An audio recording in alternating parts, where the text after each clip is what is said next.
Buenos días, profesor y compañeros. Nosotros les vamos a hablar sobre los determinantes de las tareas del CITO-STAN en individuos con hemiparesia post-accidente cerebrovascular. Los integrantes son Camila Cuña, Araceli Rivas, Tatiana Vázquez y quien les habla, María Ignacia Rodríguez. Para comenzar, deben saber que el accidente cerebrovascular es la tercera causa de mortalidad y la causa más común de discapacidad a largo plazo en todo el mundo. Las personas que tuvieron un accidente cerebrovascular suelen presentar alteraciones sensoriomotoras contralaterales a su lesión cerebral, que quiere decir, si el accidente cerebrovascular le dio en el hemisferio cerebral derecho, su lado afectado y con secuelas va a ser el lado izquierdo, que esto es lo más común. Esto genera una limitación en la capacidad de las personas con accidente cerebrovascular para que puedan realizar sus actividades funcionales con normalidad. Rowe-Brock y colaboradores describieron el CITO-STAN como un movimiento del centro de masa del cuerpo hacia arriba desde una posición sentada a una posición de pie sin perder el equilibrio. Algo similar describieron Van der Linden y colaboradores al decir que el CITO-STAN es un movimiento de transición a la postura erguida que requiere el movimiento del centro de masa desde una posición estable a una posición inestable sobre los miembros inferiores extendidos. Para hablar de las fases del CITO-STAN, Schenckmann y colaboradores distinguieron 4 fases. La primera, que es la fase del impulso en flexión, que comienza con el inicio del movimiento y termina justo antes de que los muslos se levanten de la silla. La segunda es la fase de transferencia de impulso. Comienza con el asiento y continúa con el desplazamiento anterior y ascendente del centro de masa. El desplazamiento anterior del centro de masa lo acerca al centro de presión para poder alcanzar una posición de estabilidad casi estática. La tercera fase es la fase de extensión y se inicia justo después de alcanzar la dorsiflexión máxima de tobillo y continúa hasta que las caderas lleguen a una extensión máxima. La última y cuarta fase es la fase de estabilización, que continúa hasta que se logra todo el movimiento asociado con la estabilización. Otros autores simplificaron el CITO-STAN solo a 2 fases. La fase preparatoria, definida como el inicio de una fuerza anterior y posterior debajo de los muslos y dura hasta que se sienta, y la segunda fase es la fase de extensión, que dura desde que se quita del asiento hasta que la velocidad vertical del centro de masa disminuye a 0. Planteamiento del problema científico. ¿Cuál va a ser su objetivo? El objetivo es analizar los factores que van a afectar la transferencia de sedente bípedo, ya sea desde una silla, y identificar las recomendaciones para la rehabilitación para aquellos usuarios post accidente cardiovascular. ¿Qué se pretende con esto? Las diferencias en el desarrollo del CITO-STAN en personas sanas y personas post ACV o accidente cardiovascular, diferenciando la activación muscular, el posicionamiento y el apoyo podal que tenga.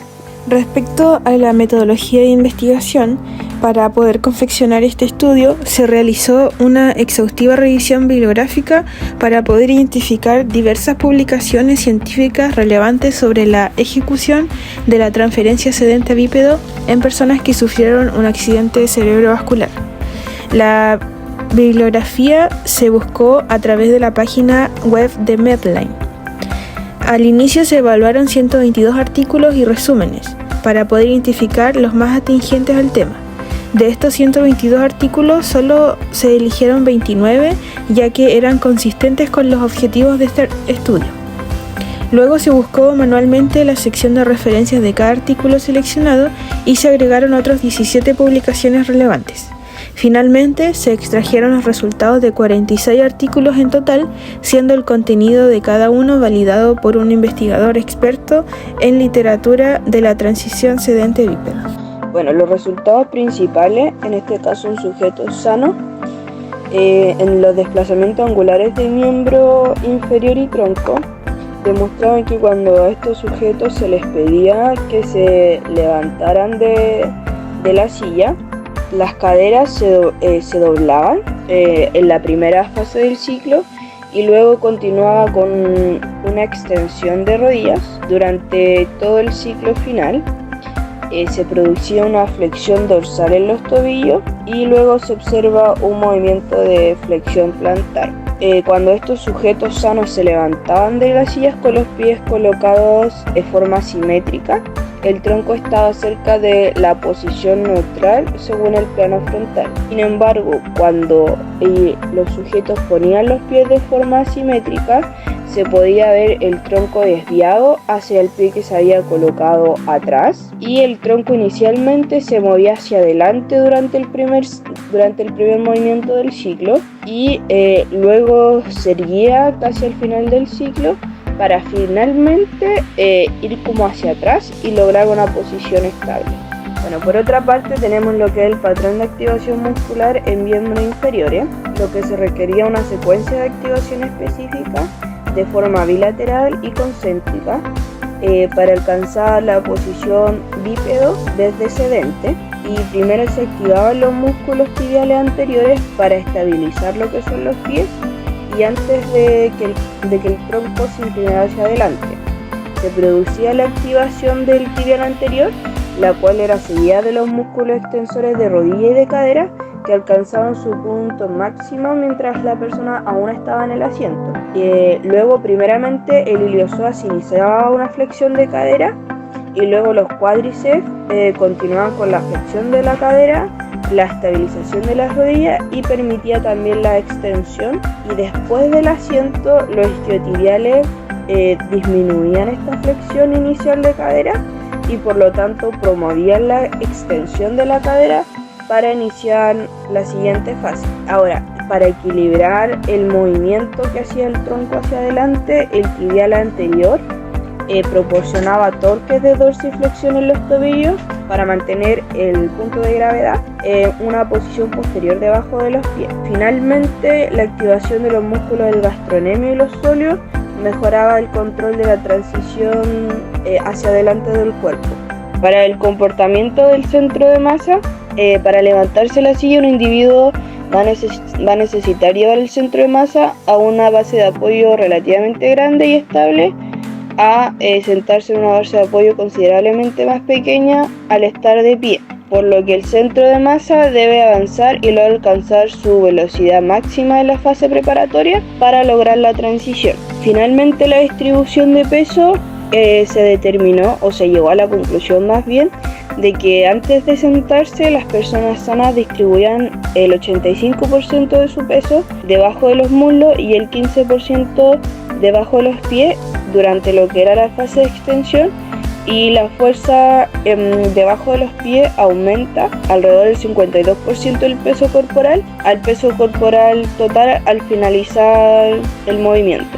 Respecto a los determinantes para la transición sedente-bípedo en pacientes con una hemiparesia a causa de un accidente cerebrovascular, encontraremos respecto a los desplazamientos angulares de miembros inferiores y tronco que para ponerse de pie estas personas con hemiparesia a menudo muestran una falta de coordinación entre los desplazamientos de la cadera y rodillas. A diferencia de los sujetos sanos, que presentan una posición del tronco casi neutra en el plano frontal, los individuos posteriores a una ACV muestran una inclinación de tronco hacia el lado menos afectado, sobre todo cuando se levantan de una silla utilizando movimientos espontáneos o posiciones simétricas de los pies. Respecto a los cambios en la activación muscular, luego de sufrir un accidente cerebrovascular, se observa en las personas un deterioro de la actividad muscular de la extremidad inferior parética, especialmente en los músculos tibial anterior, sóleo y cuádriceps. Pero se encontró que modificando la posición del pie y colocando este en una extensión, la actividad muscular del tibial anterior y el cuádriceps mejora considerablemente. Respecto al control postural, luego de un accidente cerebrovascular, el centro de masa se desvía lateralmente hacia el lado afectado. También las personas con hemiparesia experimentan una o más caídas por el aumento del balanceo del centro de presión en las direcciones medio-lateral y antero-posterior.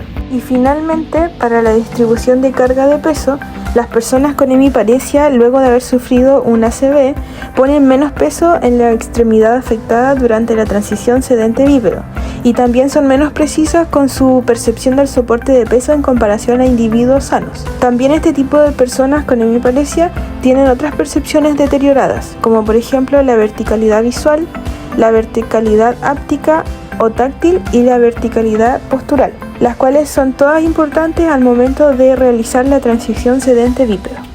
Bueno, existen muchas estrategias de rehabilitación que se utilizan para mejorar la transición sedente a bípedo, dado que las personas después de un accidente cerebrovascular cargan espontáneamente más peso en su extremidad no afectada, lo que conlleva al síndrome del no uso aprendido. Bueno, recientemente se ha descrito un nuevo enfoque, el cual se utilizó la práctica de imágenes motoras, que se refiere al ensayo mental de actores motores en ausencia de un movimiento real. Después de practicar la transición sedente a bípedo mentalmente durante 15 minutos, 3 veces por semana, durante 4 semanas, un grupo de 13 participantes con hemiparesia crónica demostró una disminución significativa en la duración de estas transiciones. Además, Burfield publicó un estudio comparando la transferencia sedente bípedo asistida por un médico y por un dispositivo, lo cual concluyeron que la transferencia asistida por dispositivo tomó casi el doble de tiempo que la transferencia asistida por un médico, ya que se asoció con la ausencia de flexión de tronco hacia adelante y un movimiento restringido del tobillo.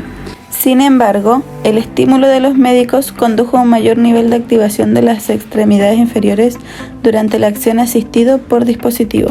Como conclusión de este estudio, la revisión de la literatura presentó los factores más importantes que afectan la capacidad de realizar el sit-to-stand en individuos post-accidente cerebrovascular, después de resumir los resultados más importantes en individuos sanos. Es importante realizar más investigaciones para mejorar la comprensión de esta tarea y aclarar el efecto de las deficiencias clínicas relacionadas con el accidente cerebrovascular, como es la sensibilidad, espasticidad o el descuido de la capacidad de poder realizar el sit-to-stand. El efecto de las intervenciones de rehabilitación también requiere de una investigación más específica. En última instancia, una mejor comprensión del sit-to-stand podría mejorar los programas de rehabilitación y permitir una mayor independencia para las personas que han sufrido alguna vez un accidente cerebrovascular. Muchas gracias por su atención.